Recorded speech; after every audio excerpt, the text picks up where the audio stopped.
All right, friends. So today I've got Eric Hoke with me, and we're going to be talking about bi-vocational ministry. Particularly, Eric focuses on pastors. I'm not going to share his story. But this story, well, let me just preface. I found Eric on Twitter, and then I did some research. I even asked Grok to hey, tell me all the controversy about this guy. He didn't seem like he was too far out there. And I saw his post when I first saw him before I did the research on him. He started talking about these dynamics with salaries and pastors trying to get jobs and churches trying to find pastors. Now, for the context of our podcast, we're talking about discipleship and disciple making. The reason this topic, particularly even though it's more about pastors and salary and being bivocational, the reason it's important to me is because I've seen so many people maybe not take next steps in a higher degree of ministry or church planting or whatnot, if God's put in their heart, because they felt limited by finances. And so we'll even talk about that a little bit. And I think that's actually more of a misunderstanding, and we'll go into that. But I've also found pastors who couldn't maybe do what God's called them to do in their heart, or they're struggling financially. I've been a bivocational pastor. And I actually, we can get into that if it makes sense, doing real estate. And I just think it's the future of church is what we're going to see is actually not only pragmatically in many areas, we need to be supportive of the context of pastors running in co-vocational ministry. But I also think it's going to be a must do in certain areas if the church is going to be healthy and focus on discipleship. That being said, Eric, he's the pro at it.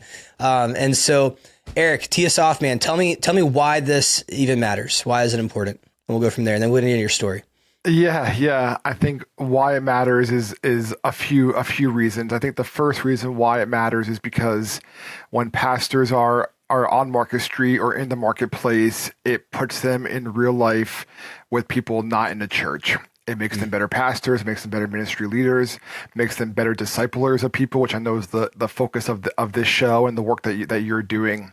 I was a full-time pastor for a number of years and spent a lot of time huddled away in my office, parsing through Greek verbs and writing sermons and thinking that was what I should be doing with my time and my energy. So I think, why does it matter? Because it puts pastors back in the marketplace and with people.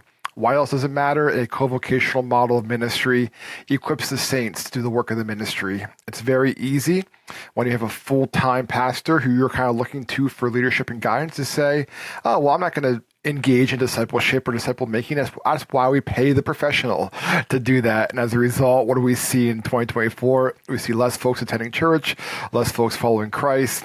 And, the impact of that model of there's paid clergy, they're the pros, and then there's the rest of us who just can kind of passively spectate. So I think, to your point, Alex, I'm in total agreement. 2024, look at inflation, look at the cost of owning a home.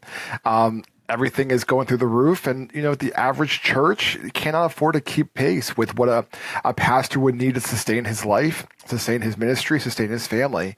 So that's where co-vocational, bivocational ministry comes in and helps solve that problem, not just from an economic perspective, but also from a missional discipleship making perspective. This is really good. So, if anyone listening is kind of unaware of state of the church, I'm working on a mini documentary. I have no idea what I'm doing, so please be kind. I love but it. one of the reasons why I felt prompted to begin the study in this little documentary was I found out about this massive shortage of pastors in rural areas. Now it's kind of twofold. One is there's a lot of reasons, but one of the facets of why there continues to be a shortage is that now these rural churches can no longer afford to hire a full-time pastor. That pastor cannot relocate there, buy housing there, and provide for his family there, and would need to be bivocational if he was to do so. And in some of these settings, there's a lot of people in church culture and leadership, board members and things where they're not okay with a pastor who works bivocationally. Now, I agree with you, Eric. I think actually it's even better if they can. I think I don't think it's it's not a black and white issue. No. I think there's nothing wrong with a pastor's full-time ministry. But I do think there's something even really beautiful about seeing more people kind of in these, just the person who works full-time in business or work and is doing disciple making, that's the win. Two, you sometimes see someone who feels more called to church planting or operations, and they just need to dedicate more time, but they don't even need to do it full-time. And them being in both, like you said, is a strategic win because they're still able to now lead, but relate to real life 9 to 5 and what people deal with. So maybe that helps in context a little bit further of just the challenges that we're facing in church world and culture. I do think we can kind of get into the, like, does the expectation of needing to be on staff and have a salary, and now what churches can, are struggling to be able to do, but does this expectation in general keep people from taking next steps in their ministry calling and just being more intentional in disciple making? So you had mentioned some of your story. And I think when you told me kind of your how you went from where you were to becoming a pastor and the challenges there, and there was a little bit of an epiphany moment to come to God, and humble. So tell me the story piece, and then we'll go from there. Sure. I'll kind of just focus really on the calling and the call to ministry, as it were. So maybe some of your listeners can relate, but I kind of grew up and came of age in churches that are very high on, like, we're going to have an altar call. If you sense that God's calling you to ministry, come up, receive prayer. And they never came out and said this, but the underlying message was, if you're called to ministry, you're called to be a pastor, you're called to be a missionary, you're like the Navy SEAL of Christians. Like, you're like the best of the best. You're the elite. You're the, God's, special army. And then there's the second class Christians, which is everybody else.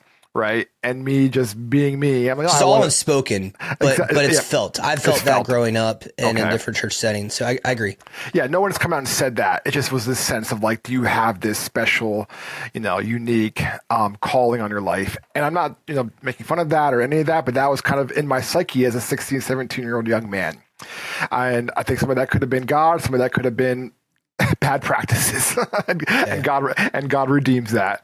So I did the Bible college, seminary thing, full-time pastor as a youth pastor, then executive pastor, then I ended up planting my own church, which I led for 7 years in the South Bronx of New York City. And we planted 2 other churches through that, completely co-vocational, bi-vocational, as a result. And what I realized, man, is when I made that kind of switch to a full-time to a part-time pastor or a co-vocational pastor, is that I was recognizing I was having ministry impact, discipleship impact at work and with my neighbors and in my community in a way I never could as a full-time pastor, because my life was so enmeshed in the church and kind of keeping the church operations going. I didn't even know, like, the name of my next door neighbor, which is kind of sad, but that was the bubble that I was living in. So I think for your listener, yeah, your listeners, like, oh man, if I could just make the switch to being a full-time minister, that I can focus on discipleship 24/7. It's like, well, actually, you might focus on it less because you're so busy and kind of keeping the ministry afloat that you forget about the mission. And now, as a more mature person, at least that's what I tell myself, is if someone comes to me and says, I feel like God's calling me to ministry, I don't tell them what I was told, which is go to Bible college and seminary and then become a pastor. I tell them, that's amazing. I'm so glad you're sensing that call. We need laborers for the harvest.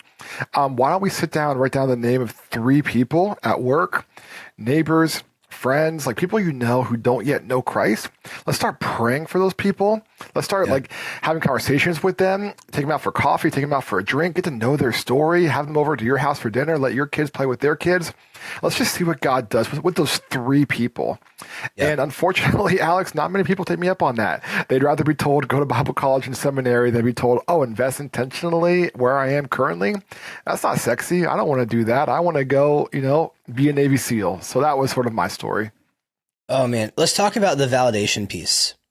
Because I think you brought it up, and I'm trying to remember how we got into it, but there is this sense of, like, you may be less than, if you, and you mentioned this actually, like, just now. I think this is something that's real. Like, people feel like they're not really doing kingdom work or successful in ministry unless they are title pastor or unless they are on staff. And there's churches have, it's not that there's not enough need for more people leading in ministry. Of course. The need is desperate for people doing disciple making. You don't need to be in staff to do disciple making, but because sometimes there's this misunderstanding or lie that you need to be on staff to be significant and influential in disciple making, then people don't take that next step of leap of action and risk to go after it. Right. they end up kind of letting that dream die. Does that make sense? It does. It does. I also wonder, like, how much of that is just rooted in our own identity and our own, shortcomings in understanding God's love for us. I put this on Twitter 2 or 3 days ago. If you're in Christ, you could be an accountant at an insurance company or a missionary to an unreached people group, and God won't love you any more or any less.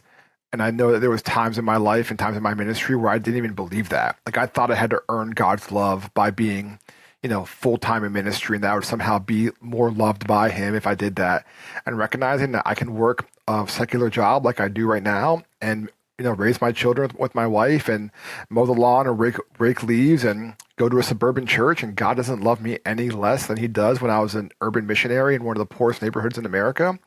It's pretty freeing revelation. I think a lot of Christians are kind of held to that. They think their performance makes God love them more or less. No, that's true. I think it's there's a lot of man-made expectation that leads us there, not the conclusion we get to when we read the Bible. So one of the things I recently, we shared a reel is by this older, like really kind of like older, very well-educated seminary backed, I know he's a church planner, but he was just talking like he wouldn't tell someone today if they wanted to go into ministry to go to seminary or Bible school. He said, like, develop a life of prayer, get to know the word. And it was, long story short, I got called a heretic for doing it. For other things I've done too, but I'm not a heretic. Every heretic would say that, though. All right, so I've been called a heretic on the internet as well, and we can talk more about that if you want. it's fresh in my mind. But you brought up seminary, so because our general audience are our ordinary folks that we're hoping to invite into disciple making, or now they want to run at disciple making. But there is this there's this perception that you need to go to seminary to do church planting or disciple making or discipleship. So what are your thoughts? Go. So this is a real-time story. Now I'm kind of hung up on the heretic thing. I'm sorry that happened, but it's here's the deal. I tore a Bible. Okay. Judge me if anybody wants to, but the whole point was to offend people who would be offended that I tore a Bible. And the point I was making was to tear it to show a sliver of the Bible, right, in a visual illustration of the 40% of the world who has no access to know of Jesus. And so if someone's aggravated I tore the Bible, it's sad because the whole point was 40% of the world has no access to Jesus. The average American has 4 Bibles in their home. Okay. When you talk on seminary, it's the trigger point. So it's the trigger point. So here's the trigger point. So take it from someone who 4 years of Bible college, 3 years of seminary, 15 years of pastoral ministry. And yesterday I was with a colleague at my secular marketplace job who broke down in tears because his brother is going to go to prison for the next 30 years and said, "Where is God in all of this?" And I said, "Man, I don't know what to say to you other than I'm sorry, and I'm praying for you, and I'm praying for your brother, and I'm praying for your family, and you just take as much time as you need to process these emotions." And that's what I said to him. With my Bible college, seminary, 15 years of ministry experience, I'm sorry. I'm praying for you. I'm praying for your brother and your family, and take as much time as you need, and I'm here for you. And Alex and listener, you don't need to go to seminary to do that because he did not need deep theology. He did not need an exegesis of scripture. He did not need to know what that word in Greek meant. He needed another human being to sit down with him, look him in the eye, and tell him, "I'm here for you." Yeah. I'm here for you. That's it. Yeah.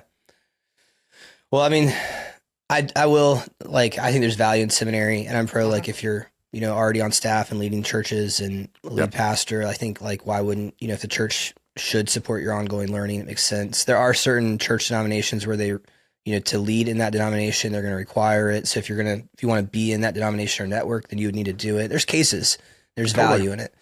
But yeah, the concern is the people that I know that have felt like they can't do what God's called them to because they can't afford the time or finances to do seminary. And at the end of the day, they could just begin doing what God's called them to. Seminary doesn't give you experience; it gives you head knowledge, and you can get head knowledge through a lot of means while you're actually doing disciple making. And I think back to maybe what you're doing, one of the concerns I've had is now people who go to Bible school and go to seminary and don't have a real, like either trade or degree for something practical, they're walking out of school with these big loans. And there's a lot of these people, like they're realizing churches aren't going to pay you like the secular world would. And you're going to have these big student loans and you're going to be landlocked. And one of the concerns I've seen, Eric, and then I'll hand back to you, is like in our area, and I'm sure it's everywhere, but there's pastors who are not letting go of the pulpits when they should be retiring, or pastors who don't want to, so I'm looking for, like they've lost, like I know of a pastor, he has no more vision for his church, does not want to be the pastor anymore. And the only reason he continues to show up and preach every Sunday is because he has no other choice, no other job option. His salary is dependent on pastoring that church, even though he does not want to be there anymore. Like there's no way out. Right. Now his church doesn't know that. And I would never share, like it's confidential, but I know that's there's a lot of that and people are totally unaware. And so I'll tee it off to you then. Yeah. And they kind of put one more ripple into there. A lot of pastors from that generation never opted into Social Security either. Right. So you're never opting into Social Security. You're not saving anything. You're not putting away a 403B or what have you. So I talked with my work with I help pastors get jobs. I think the most painful calls I get after a moral failure is a 60 to 70-year-old pastor who says, I can't do this anymore. I don't have the gas in the tank, but I can't quit working because I can't afford to live my life. What should I do? And my heart breaks for them because, unfortunately, if you're 68 years old and putting together a resume to go work somewhere, it's going to be very hard for a company to take a chance on you. And as a result, they're stuck pastoring a people who they no longer feel called to pastor. And even more consequential is that could be an opportunity for a 32-year-old pastor to step in and serve that church and lead it for the next 30 or 40 years. So yeah, that's very real, man. There's a lot of folks in that generation that they just, did not plan ahead because they were sort of told, give it all up and you'll be the elite Christian. And they believed that for 40 years. Now they're 70 and they should be spending time with their grandkids or fishing, and they have to hang on to the job because they have no other way to support themselves. Geez, I don't know how to respond. I mean, listen, man. This is really real, and no one's gonna. You can't it's incredibly offensive to say in certain settings and hurtful in certain settings. But this is way more real and way bigger than I think the average church people know or can talk about. And let me just say this, Alex, before people call us both heretics. There are 70-year-old pastors who God is calling to lead that church, and they're doing a fantastic job. Let's just call that out. Okay. We're not saying like you turn 65 and you're irrelevant. I don't want I'd like to see them still doing ministry. Of course. But do the things they love in their wheelhouse, not still having to you can tell when a pastor should be retired in the sense of the workload. Yeah. But Lord willing, they still mentor and coach and disciple young leaders. You know what I mean? Bro, we have a guy in our church. He's a semi-retired pastor. I'm not sure how old is it. He's probably 70. And he does spiritual formation. He teaches a Sunday school class. And I'll tell you this, if I was in the hospital after a surgery, I would want that guy to come pray with me. That's the kind of giant he is in the faith. And he recognized somewhere around, late 50s, early 60s, I no longer have the skills and the abilities to be the lead pastor, but I still want to support a church. I still want to support a pastor. And he's a massive gift to our community. So let's just couch that in context as well. Doesn't mean God's done with you as soon as you hit a certain age. He most certainly isn't. Yeah.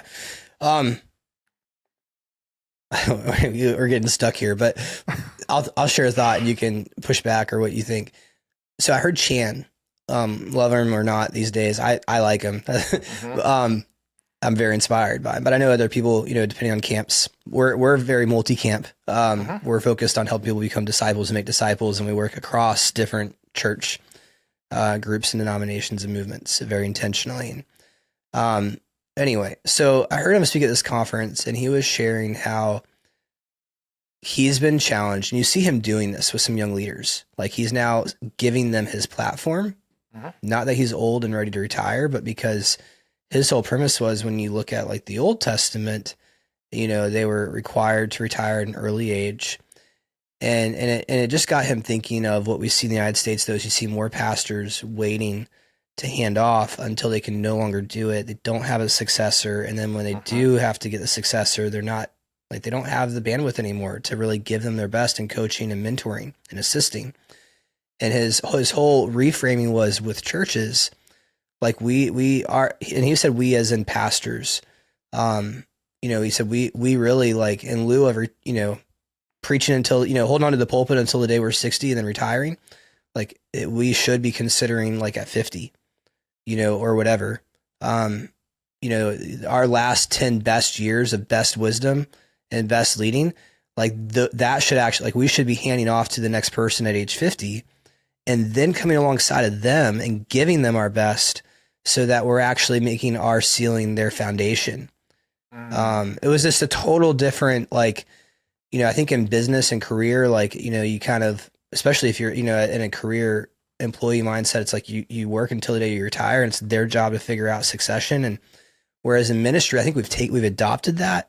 And yet we don't see this, like we do see people hang on to the pulpit until they're ready to retire. And the next person comes in and this person's gone or absent, where they could be 10 years earlier, like working out, to set this person up and to give them their best year. It's just a totally flipping, I don't know. This got me thinking on this topic of pastors and retirement, which I'm for seeing pastors retire well and paid well. I mean, I just want anybody listening, like, I'm 100% for that.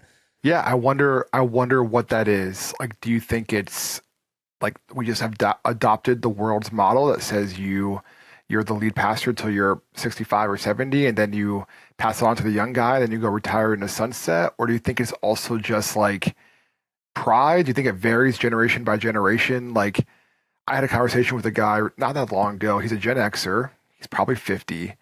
And he and I went out for lunch, and he said to me, he's 50, like he's middle of his life. Like, I need to start finding a successor now.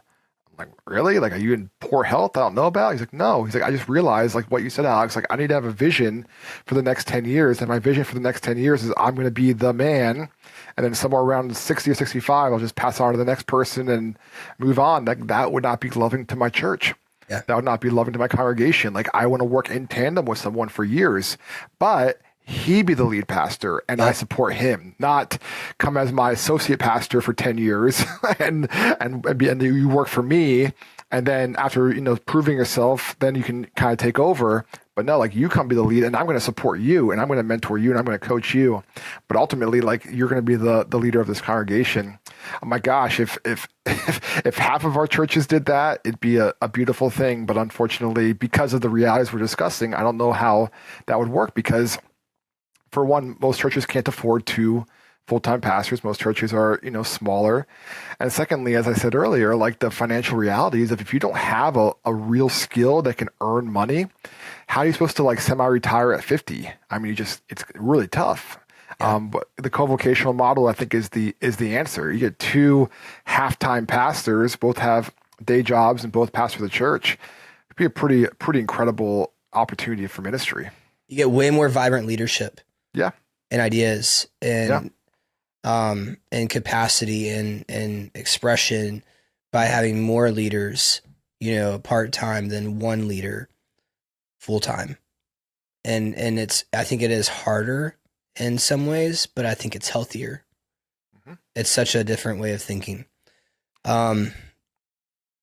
So we've hit some tangents.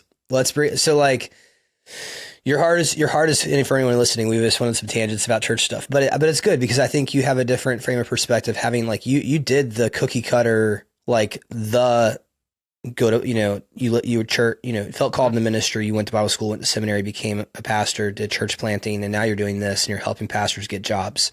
Uh-huh. And so I think it's just great to hear your perspective because you've lived that. And you're saying that's not the only way. And there may even be better ways. And it's helpful, I think, for people to hear that because there's a lot of friends that I know that felt like that is the only way and then felt like there wasn't room then to run at disciple making. Where do you want to take it from here? I'd like to throw it in your court, or otherwise I'll ask you a question.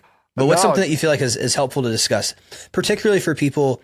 I think for pastors listening, like, you could probably connect further with Eric, he'll shout out your Twitter handle or whatever, but like, and you have a book that you just launched, but what about, what about ordinary folks who are like, maybe they've led a small group and now they know like they want to run at disciple making. What are your thoughts? I think the first thing I would say is, show me one example of Jesus ever running in his life. Or Okay. That's probably the first thing I would say. Or rushing, I think of the story when he raised Lazarus from the dead and he got the news, but he actually hung back for a few days and he disappointed Mary and Martha because he didn't rush to come perform the miracle. I think for a lot of us as believers, particularly us who are maybe younger, like let's say under 40 or under 50, maybe like we want everything yesterday. We want microwaved results. Yet things that last take time. They take intention, they take energy. And I think it's a fool's errand to think that you're going to, move from, let's just say, a small group leader to a church staff and suddenly you're going to be a fulfilled Christian. I think anybody who's wrestling with that tension, I think that person doesn't need to go to seminary. They probably need to go to a retreat center or a therapy center or talk to a trusted pastor or friend and say, like, I'm having some serious identity issues here where I'm linking my output to God's love for me. I think that's the first thing. I know that sounds kind of harsh, but like I said, as someone who maybe has run that fool's errand once or twice in his life, or 4 or 5 times, I can tell you, like no amount of success or any of that is going to fulfill the void that only Christ can fulfill in you. So with that being said, I think of the kingdom of God, it's slow. It's the seed that goes into the ground and sprouts a tree. And I think any believer who's like, I can only be used by God if I'm in full-time church ministry, I would say, hey, listen, why don't you start planting some seeds now and see what God does? Like start small, but start now. I think a lot of us, we spend, our whole lives waiting for our ship to come in, as it were. And at the same time, God is saying, I've given you breath. I've given you life. I've given you opportunity. It might not look like everything you want it to look like, but it's good, and cultivate the ground. This is good. This is a good word. I agree with everything you said. Challenges me. I hope I don't need to go to a therapist again. This would be the first time for this topic. But I think it's a tension thing to hold of like, I come out of a setting where I think it's like people need to hear permission to run. Right.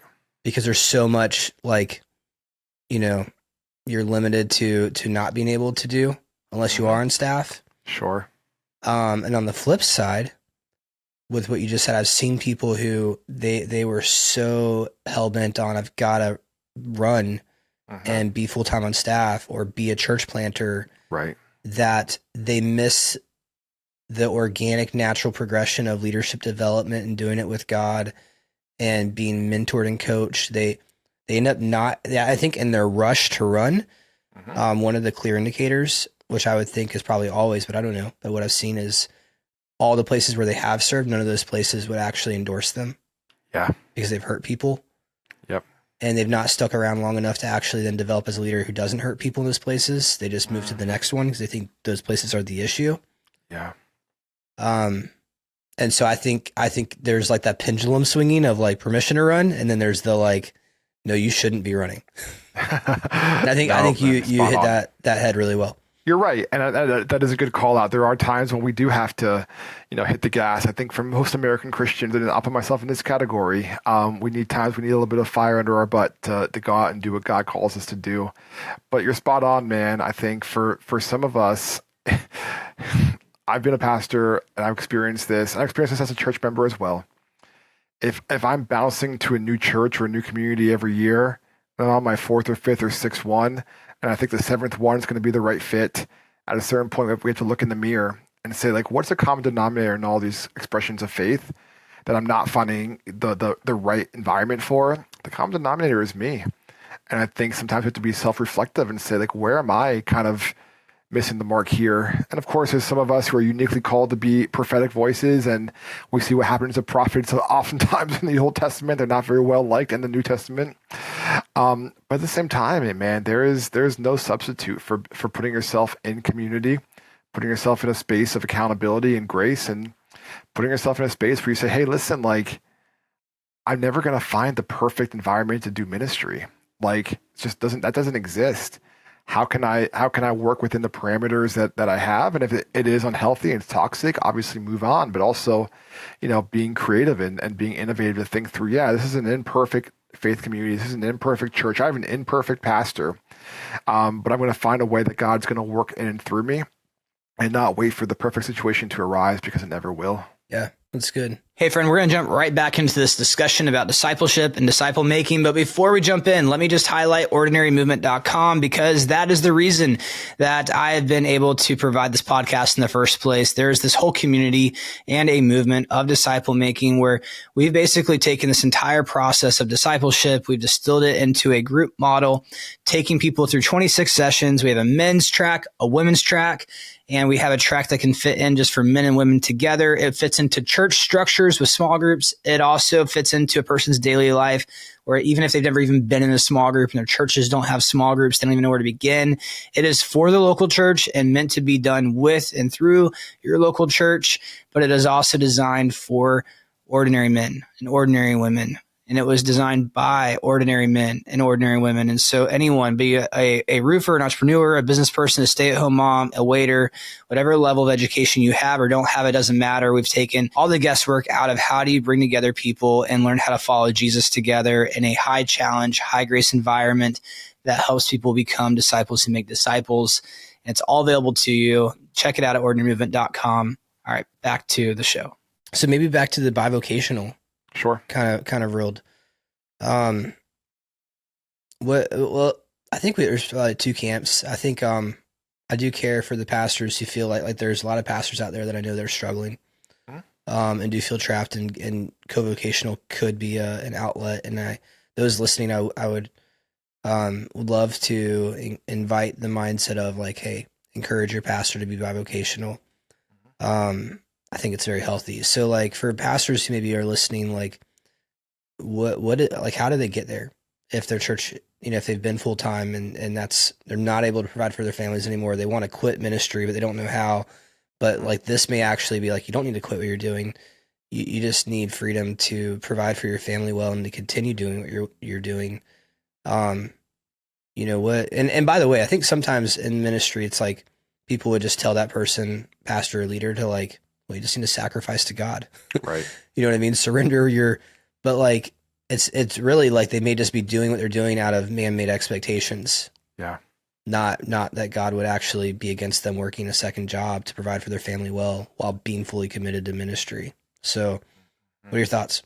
Yeah. No, it's a really, really good question, man. I think someone asked me this previously. If your book could have a warning label on it, what would the warning label be? And the warning label would say, do not apply if you're going to keep doing the status quo, because the principles that I'm going to share in the book are for a pastor who has not only a second job, but a co-vocational model of ministry. And what I mean by that is that if let's say you're a solo pastor listening to this, you pastor 80 people, you're making $45,000 a year. You don't have health insurance. Which is probably the average church. The average church is actually about that. Yeah, I live in a bubble and anomaly, and it was kind of wild when I realized not every church in America looks like my church on YouTube. So yeah, and actually 80 might be a little high, might be closer to 50 or 60 post COVID. Yep. But that's kind of what you're doing. Like, man, I see the writing on the wall. We're depleting our reserve. My wife is mad at me. My kids can't do the things they want to do. I'm living in this moldy parsonage. I might as well just quit ministry. It's like, well, before you quit ministry, let's take a step backwards, take a deep breath. I want you to do something very practical. Get out a sheet of paper and make 3 columns. And the first column is, what are the things that I'm doing every single week, every single month that only I can do? Like this falls squarely on the shoulders of me as the pastor. Nobody else can do it. Only I can do it. Jot down those things. And little spoiler alert, it's going to be a very short list. The middle column is, what are things that I can delegate? What are some things I'm doing every single week, every single month that I can give away to somebody else? Maybe it's something as simple as folding the bulletins, scheduling social media posts, cutting the lawn on the church property. I mean, there's a million things that pastors fill their time up with every single week that somebody else could do and would be happy to do. And the third one, this one's the most painful. What are the things that I'm doing that honestly, it's just busy work? It's not moving the needle. It's just an opportunity for me to feel like I'm getting something done. It's a checklist. Look at that list and then have an honest and real conversation with your elders, with your leadership team, maybe even with the whole church, of just like, hey, listen, here's kind of what I'm thinking needs to change given the current financial pressures we're facing.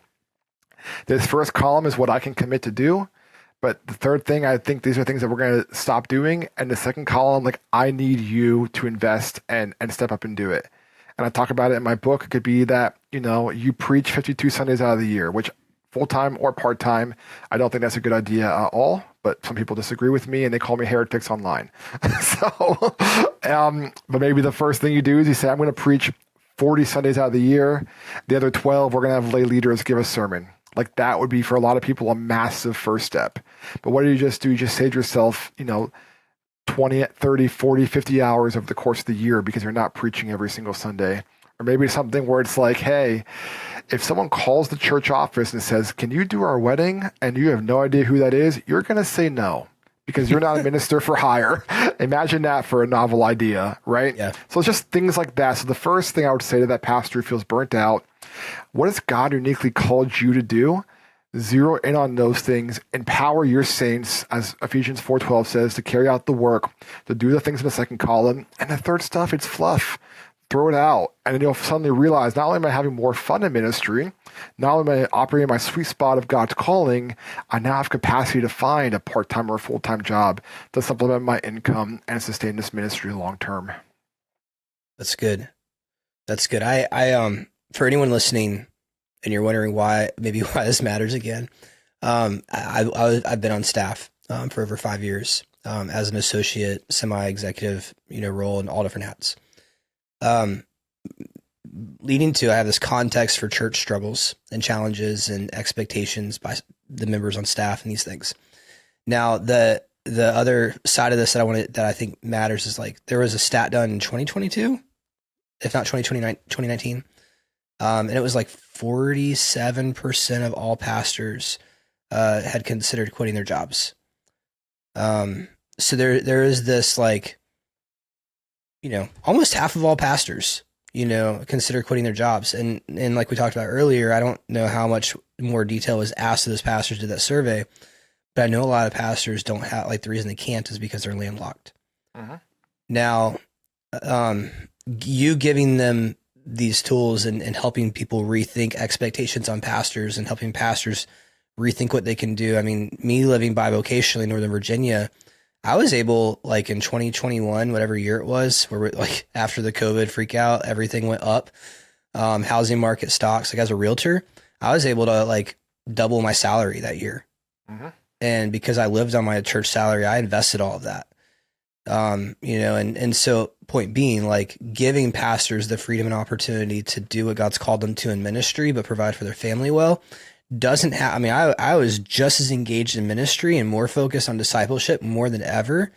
And also able to incredibly provide for my family and actually, like, it created a healthier family environment because I was able to take care of my wife and our future.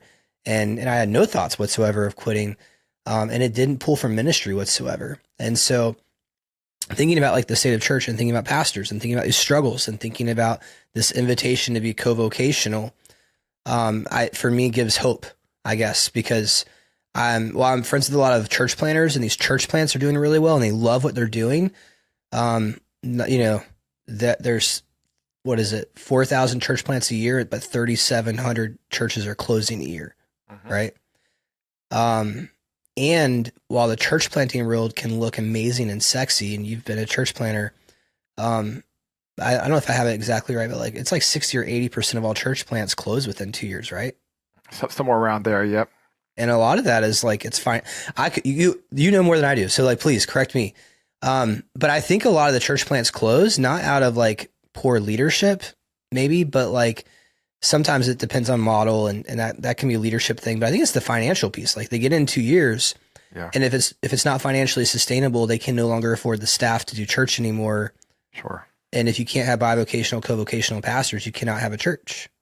Well, do you want to talk about the dark and dirty secret of church planting for your audience? Would they be interested in that? I think so. I think we, it's helpful because My feeling is ordinary, members and disciples and people who are not on staff, I hope will take a deep interest in the state of the church. So yeah. Well, here's the thing. So let's suppose, I did not do this, but a prevailing model to plant a church is it's kind of you Silicon Valley it. You raise a bunch of money, you 400,000 on average, right? For some, yeah. And to be fair, that's a very white, very evangelical, very, that's the way they do it. Black and brown folks, that's not how they plant churches. Suburbs growing cities. Yeah. Okay. Yeah, suburban. Yeah, find the fastest growing suburb in your city and go take $500,000 and plant a church. So here's the thing is like you do that and you kind of have this runway to sort of build a core team and gather people and what have you. And you kind of launch. That's the word that we often use in church planting. And then at 2-year mark is an interesting one because what ends up happening is everybody I know who planted a church to reach non-Christians. I don't know anybody who said, I'm going to go plant a church so I can take everyone from the Presbyterian, the Lutheran, the Methodist, and the Baptist church, come to my church. No one did that to my knowledge, even though I'm sure that narcissist exists somewhere. But every church planter I know says, I want to reach non-Christians with the gospel. Yeah. I'm going to go to this location and do it. Yeah. Now, what happens is you have this operating budget that's $150,000 to $200,000 a year, including a $60,000, $70,000 salary for the pastor. You get, all these non-Christians, beginning to attend, praise God. Some get baptized, they get saved, they start being discipled.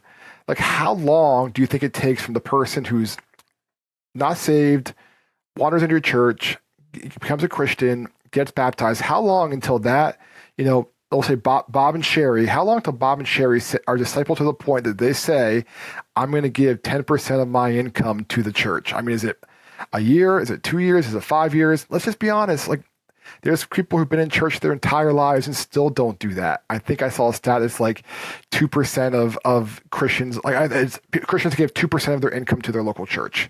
Yep. So then what ends up happening is church planter, couple or family or team realize, this isn't going to work because the people are coming in and getting saved, but where's the money going to come from? Because a lot of these funding streams are, we're going to fund you for 2 years, but the expectation is you eventually become self-sufficient. So we have success stories. I know a lot of success stories where you had that parachute in, raise a bunch of money, reach people, and 2 years later you've got 200 people and you're self-sufficient, and now you're planting other churches. Awesome. But unfortunately, man, that's not the norm.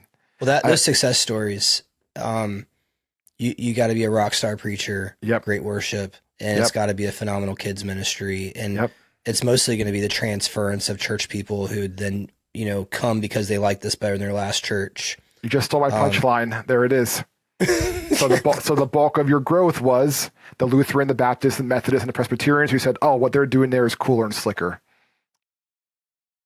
And it's like, but I thought you got into church planting to reach lost people. I did, but I couldn't afford to keep doing what I was doing based on the model that I did. But if you're co-vocational, you focus on the community and you're not saying, oh, shoot, I'm beholden to this budget line. That you say I'm beholden to the kingdom and reaching those far from God. And whether that's 10 people or 20 or 50 or 60, like you have your congregation, you sustain your ministry and God uses it. And that's pretty special. It's good. Yeah, I didn't know we were gonna go this deep, Alex. This is kind of fun. It's so for anyone listening, I spearheaded marketing the last church, and I was the one that took it up because I this is the other side of Alex that I don't share very often, but like I was on staff and I was doing business, and I was like, hey, whatever I do, I want to do well. Sure. And I just at some point kind of forgot about the disciple making thing because we don't talk about disciple making in a lot of church contexts. We talk about growth and service. Yeah. Yep. And so I then just shifted from the goal of making disciples to the goal of church growth. And we began to do deep research on Highlands and Elevation and VU and all these growing churches and begin to adopt growth strategies at all costs and looking at church planting at an enterprise, brand scalability model. And I'll just own that. Like I went all in, and then I shifted this is like, I'm going to do it. If this is where I'm going to win at for our church, for Jesus, it was for Jesus. Of course. then we're going to do it at all costs. And the goal is to dominate our city. And so we'll get our church to top of one at Google. We'll learn SEO, learn how to do it. We did it. Learn marketing, looked at the ad strategies that work best on Facebook. And the reason why you feel like, you see this church all over, maybe God's will need to go there, is because the goal was for you to see our ad, over 8 different times and different expressions and to retarget you. And, and so I had this come to God moment. I'm like, I'm kind of grieved at where I was, because it really was like, and I think I assumed that we would see disciple making, right? Because we did small groups, and I was the director of small groups too. So I was guest integration, marketing, small groups. I had all these different hats. You were wearing a lot of hats for sure. And the culmination of this was guest integration was full of people from other churches. And some people were truly in need of a healthier church. Totally. Like, we had somebody arrive one time, they're like, I'm here because, I just didn't even know there was such a thing as a relationship with God. And I've been in church my entire life. Like, whoa. But more often than not, it was just people looking for a new thing. And I began to recognize that pattern of, like, I'm not reaching on church people in my small groups. It's the same leaders. We're not doing good making disciples who make disciples, disciple making, multiplication. It was we're solving the problem of big church by having small venues for connection. But we're seeing a little bit of head knowledge growth, but we weren't seeing good discipleship that resulted in self-sustaining disciples who could like learn how to thrive in intimacy with Jesus and then go on mission with him, if that makes sense. And so, COVID, I don't know, man, like when I realized church you can close church, and churches were panicking, and then people were like thinking about online church, and we crushed it at all of that. But it really made me, I had this really it just hit me that, like, am I doing what God's really called me to do? And I didn't feel like I was anymore. And, knew I wanted to help people. I knew no longer was I wanting to pursue that church planting route that we just talked about, which I was preparing in my heart for. But I felt like that's not where God's leading me. And not that it's wrong.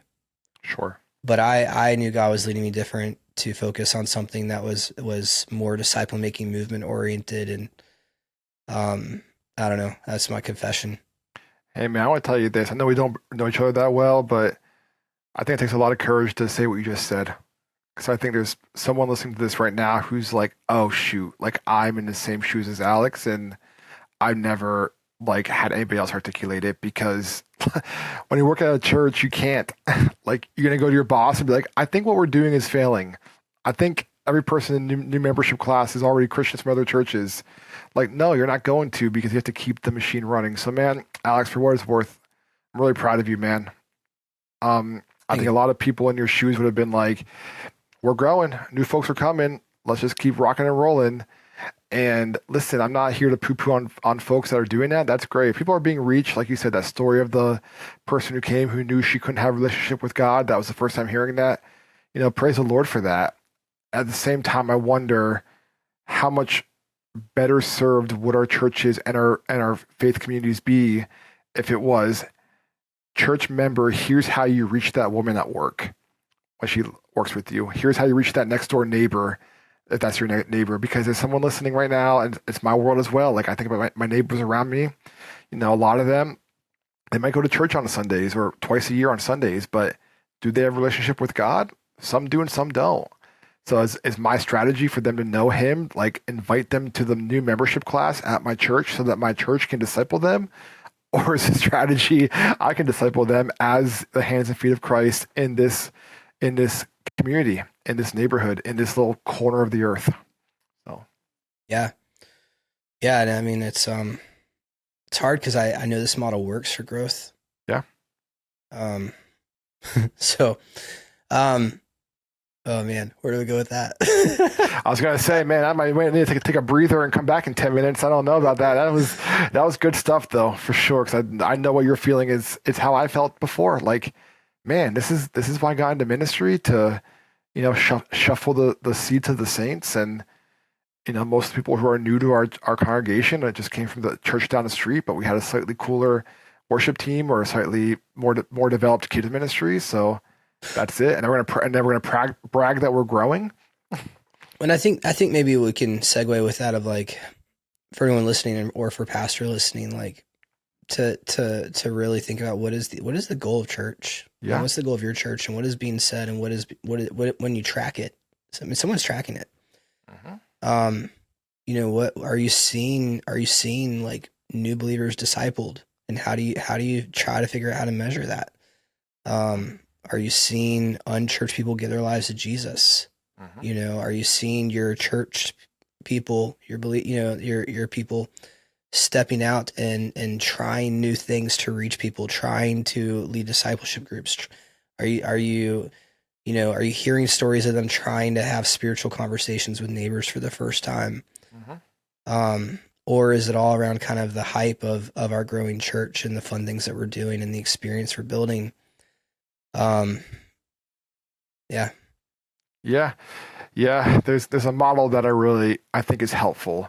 It's like, you have like the front door of a church, like the inside of the church and the back door of the church. And I think for a lot of our churches that I've worked at and been a part of, like we do one of those three very well, but we don't do all three of them well. And the front door is just that. How do people find us? How do they wander into our doors? How do we engage them in a relationship? That's like the front door of the church. The inside of the church is kind of the focus of your work. How do we disciple? How do we equip? How do we do spiritual formation and development? But then the back door is how do we send folks out, right? How do we send out like church plants and missional communities and missionaries and different expressions of faith? Like, all three of those cylinders should be firing at all times. Unfortunately, I think for us in our Western late stage capitalism world, we look at that front door only. And if new folks are coming in, then we're a success.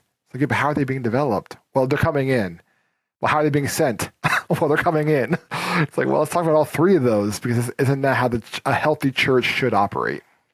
Yeah, we're into like the church planning, church growth stuff. I mean, it's like, if I'm going to do something, I want to do my best, and I want to see whatever I do grow. I just need to make sure I'm focusing on growth on the right things. And I had mission drift. I was not focusing on the right things. Right. Now I do think like all churches should want to see some numerical growth, absolutely, but also growth of depth. And you just want to make sure it's the right kind of growth, which is there's certain growth that is harder than others.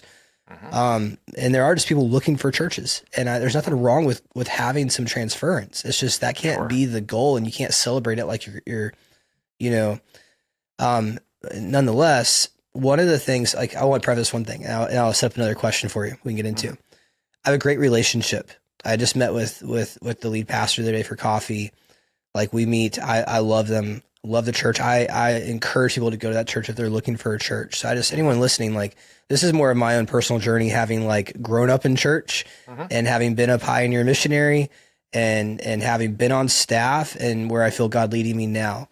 It's been my own, like, this is not about one church, great church, healthy relationship with that lead pastor. We still connect, and he has a heart for discipleship. Okay. That being said, Eric, so, there's a report that I read that I studied a research paper, and it says that we need to double, if not triple, our church planting, urgently. Otherwise, like, we're in deep trouble by 2050. In the state of the church. And you mentioned earlier the kind of like how church planting right now functions on the like, here's how much money you have to raise. Here's it. You need to pay all the salaries. I just don't see it being a sustainable model. Like I know we need to double and triple our church planting in order to keep up with population growth and people leaving their faith. And the reason why, if anyone listening, it's like, new church plants by far reach more people far from God than established churches. I don't know that it's just because they're new. I think it's a lot of that has to do with leadership culture. But anyway, let's run with that. What do you think? Yeah. Well, I mentioned earlier about the launch large, raise a bunch of money. That's how like the prevailing evangelical white suburban church plants have done things for the past, let's say, post 9/11 America. When I spent the decade living in the Bronx, I was able to learn firsthand how do Black and brown churches multiply and plant. And the way they multiply and plant, it's an extremely, extremely novice idea, but here we go. They have a leader within the church who has a day job, drives school bus, works for the city, is a teacher, works in corporate America, And that person begins gathering people in their home, part of the church body, maybe a small group, whatever you want to call it, Bible study. And they meet on Sunday nights, they meet on Wednesday nights, and then they start inviting their friends, they start inviting their neighbors. They grow to 40 or 50 folks meeting once a week or twice a month. And then they go to the lead pastor and they say, hey, we have 40 folks we're engaging in ministry. What are your thoughts of us establishing a new work at this storefront 3 blocks away and begin reaching that community? They get sent with a blessing and they go out and they plant a church. And it costs a little bit of money because you got to rent the space, you got to have some coffee and some activities for the kids. But that school bus driver, that teacher, that business professional does not quit his job to invest in those 40 people in that storefront. He keeps his job and he develops, his team or her team, if it's a female pastor. And then they establish a new work, and that's how they plant a church. And I think it's one of those things that we have to look at that model and say, oh, wow, you mean to tell me you developed a core group of people in-house and they reached their neighbors and their community and then they established a new work and it didn't raise $500,000 and that keeps multiplying and keeps creating more churches? That's how they did it. It sounds a lot like the book of Acts. which we're about helping disciples make disciples, and we do that through groups. And I would even say just creating better discipleship focused groups that in turn make disciples who make disciples, and multiplication of groups solves the same problem on a low cost, and the end result is the same. It's just a different approach. Yeah. I love what you're saying though, because I think some people are feel called to more. They haven't been invited and they haven't seen what more can be. And you're showing this other, you can be super ordinary with it. You can be a school bus driver, and you if you're feeling like, hey, there's more that you feel called by God to engage in, it's not that you have to quit being a school bus driver. That's beautiful. Yeah, because you're right, man. You said it earlier and hit the nail on the head. These hyper charismatic can teach, can preach, can lead, 0.01% of Christians that raise $500,000 and go plant a church. Is that going to fulfill the needs that we have as a nation? I'm not convinced it will. I'll confess more. Okay. I really got so caught up in my preaching, wanting to preach growing churches, that I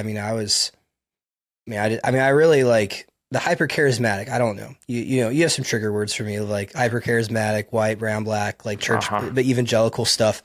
Some of this is you're coming from New York. You and I both have such different cultural, but there's some. You and I have very different perspectives based on communities and demographics, and so this is good. It's a good discussion because I think there's so much we can learn from each other, and I'm very unaware of the environments you've been in.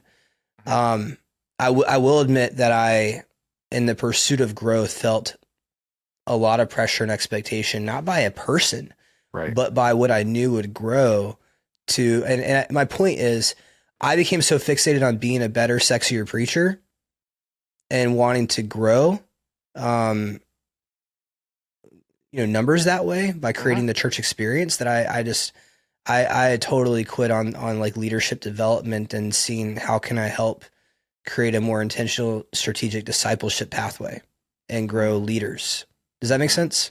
It makes sense, man. And I think that pressure is real. And it took me a long time to recognize and maybe this is another trigger word, so I'm sorry, Alex, for upsetting you so much on your own podcast. Oh, you haven't upset me at all. I'm thinking about people who are listening who are there's gonna be people who are why is he, so you're good. Okay. But let me just, this doesn't bother me. My last trigger word, then I'll go back to PG podcast. But I will never be as gifted of a preacher as, and fill in the blank, right? Andy Stanley, TD Jakes, just fill in these celebrity, I never will be. And that is okay. That is quite okay. And I think that pressure that pastors put on themselves of I need to be the best preacher as possible. Yeah, you want to study, you want to show yourself approved, you want to do everything the best it can be, as you said, Alex, but wanting to be somebody else is a waste of the person you are. And God has uniquely gifted you and wired you to do something. And if I can look at my favorite YouTube preacher and be if I was only as dynamic as Mike Todd or, Craig Rochelle, then my church would grow. It's well, Mike Todd and Craig Rochelle are not in your community. They're not in your context. They're not in your neighborhood. They don't know the waitress at the diner that you go to on Saturday mornings. They don't know the guy that lives across the street. You do. Yeah. turn off YouTube and go take your neighbor out for a cup of coffee, man. Yeah. Well, and we get into this because of the day and age we live in with social media and YouTube and these influencers that are pastors like that. I'm seeing more young people, like their perception of ministry is that. Mm-hmm. And so they maybe get saved, they're young and get saved, or they're young and they want to go into ministry and they think that's the goal, is to look like this really great preacher online with a large church. Mm-hmm. And wear cool sneakers and preach. Yeah, you're right. You're right. It's concerning because they've missed the heart and the depth and the like. What is the goal? What is the mission? Mm-hmm. Mm-hmm. You're right. And what's even more concerning is, like, where are the spiritual fathers and mothers for that demographic of people that they are looking towards YouTube and TikTok to be discipled? Well, I think that I don't know the research on it. I'd love to know. I would say the average believer now is probably more influenced by, pastor YouTube and pastor podcast anymore than they are their local pastor. Undoubtedly. If not, at least it's equal for younger people. I bet it's more. I bet it's more. Yeah, I bet it's more. And then those pastors, how much are they influenced by this world of growth that they're seeing? And I mean, there's a whole different. How does that potentially pollute? I'm human. Anyone's human. Mm-hmm. And when you begin to have these opportunities and begin to, it's like, pastors wearing $3,000 shirts, and everybody's looking for the next $3,000 shirt they're going to wear the next Sunday. And like, that's becoming the thing that's the perception of these young people's ministry mind, is like, it's to be this great preacher that, has a $10,000 outfit every different Sunday. Right. This is Gen Z for anyone listening. Right. Yeah. I mean, this, I know youth that are in that world that like, that's what they're talking about. Mm-hmm. For sure. And these are Christian youth. Right. Exactly. Yeah.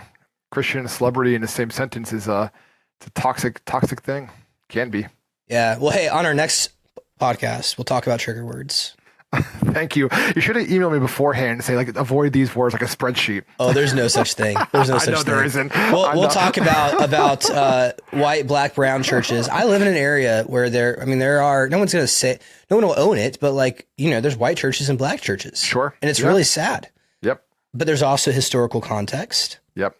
We have churches from like the 1800s, mm-hmm. churches that like, it was their only place of refuge when they were, in slavery. Right. But then there's also, even today, still the like great divide. And then with this dynamic that we have, and there's a lot of territorialism and insecurity and people feeling threatened and, tribalism and all those things. Yeah. It's just sad because I don't think it reflects the heart of God well, but I also know it's very nuanced, and I'm unaware of all the nuances. I'm going to own that. But I see it where I live. I was unaware of it until I moved to Fredericksburg. Fredericksburg is like a Civil War battleground, historical, George Washington's farm where he was born is here. Abe Lincoln spoke on the footsteps of where I had breakfast literally this morning, mm-hmm. And there's all, so anyway, so we have these things, but then we can get into evangelicalism, and why is that a trigger word for some people now? And for others, they're advocating for, that would be a great discussion to have one day. Hey man, I'd be honored to come back and talk with you anytime. I had a lot of fun with you today. Thank you. Yeah. Thank you, Eric. Hey, how do people find you? If they're trying to learn more about bivocational ministry, or they're a pastor, they want to get into bivocational world. Yeah. Yeah. Twitter or X, it's just my name, ERICHOKE. The website is ihelppastorsgetjobs.com. And the book is called Market Street Pastor. Yeah. Cool. Awesome. Thanks, Eric. Thanks, Alex. Hey, thank you so much for checking out the show today. I want to invite you to check out the next show. And listen, if you are wanting to learn more about better, strategic, thoughtful, intentional discipleship and disciple making, please subscribe, follow us on whatever platform you love to listen or watch on. Please do like, comment, share. Check out ordinarymovement.com for all the resources that we provide in disciple making, discipleship frameworks and pathways and processes that equip everyday, ordinary men and women who want to follow Jesus and be disciples who make disciples. Finally, I just want to invite you, please drop a comment. Let me know what questions you have. Feel free to give me feedback. I'm growing as a podcast host. I would love to hear from you. That being said, check out the next show, and we'll see you next time.